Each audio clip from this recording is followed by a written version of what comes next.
Bueno, otra recomendación de este Micro Top 2024, en donde vuelve a aparecer la dimensión del exceso, si se quiere el exceso como concepto, como noción. Creo que toda película, en tanto apuesta formal, puede ser entendida como un exceso, como la puesta en escena del exceso, o en todo caso ahí hay una hipótesis posible para pensar el cine contemporáneo, que tal vez avanza hacia los horizontes de los extremos y de los excesos para generar impacto o conmoción. A Different Man de Aaron Strindberg es la peli que voy a recomendar. En este caso tenemos la historia de Edward, un tipo que vive en un departamento medio ruinoso en Brooklyn, en Nueva York, y sufre una malformación genética en su rostro conocida como neurofibromatosis. Él es actor, quiere ser actor, proyecta a ser un actor más ambicioso, pero la realidad es que producto de las malformaciones, de las protuberancias y los tumores que padece y que tiene en el rostro, no puede conseguir más que algunos spots publicitarios y videos didácticos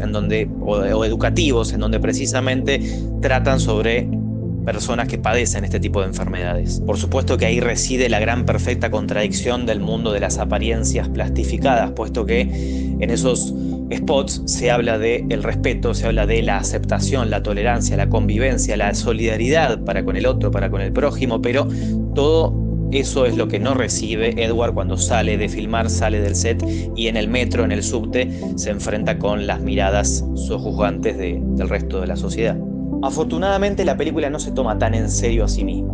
¿Qué quiero decir con esto? Bueno, ahí ya empieza a aparecer el exceso, si se quiere. Ya cuando conocemos que Edward, el protagonista, está sometiéndose a una especie de tratamiento experimental para superar esta malformación en su rostro, conocemos al equipo médico encargado de esto,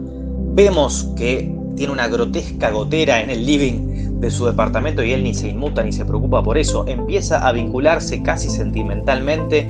con su nueva vecina que a él le empieza a atraer y ella muestra compasión y afecto y un interés franco y honesto hacia él y su vida. La trama deja esa expresión de lástima, de cierta condescendencia, que en las primeras escenas de las calles y del metro, como decía, a mí me remitió a la primera del Joker, la de 2019, para pasar a ser una comedia dramática más sutil que tensiona el realismo para bordear casi el absurdo por momentos, dificiosa y compleja dificultad en la comunicación humana, en las relaciones humanas, que a veces para ser trabajadas, para ser abordadas cinematográficamente hablando, precisa de cierto realzamiento, de esta cierta artificialidad desde los diálogos y desde los gestos de los personajes, sin volverse una sátira, algo que tal vez se sospechaba hacia el comienzo y que nos llevaría a pensar más en películas como La Sustancia, por ejemplo, otra película del año que aborda el tema del horror corporal, pero ahí sí desde un extremo más grotesco y más terrorífico. Bueno, Edward logrará una reparación facial, una reconfiguración facial, va a transformar su apariencia, logrará esa instantánea aprobación social, regida por el imperio de las apariencias hegemónico-plastificadas, decíamos. No obstante, el problema de la aceptación de su identidad, la identidad entendida como fijación de una identificación subjetiva construida por cómo nos vemos reflejados en los demás, en los ojos de los demás, no se ve resuelto. Su vecina, que era su objeto de deseo para Edward, comenzará una obra de teatro inspirada en su vieja versión, es decir, la versión anterior del personaje, el Edward con las protuberancias en el rostro, y ahí el juego de la representación exacerbará todo este complejo dilema de la autoaceptación, de la autoapercepción, en un mundo signado por la necesidad de definir, de medir al otro, como bueno o como malo, de entenderlo como un elemento llenador para uno mismo o como nocivo, perjudicial. Por eso cuando Edward, que elige cambiar de identidad y empezar a llamarse Guy, se mira al espejo y ve el apuesto rostro del actor que hace de Bucky en las películas de Marvel,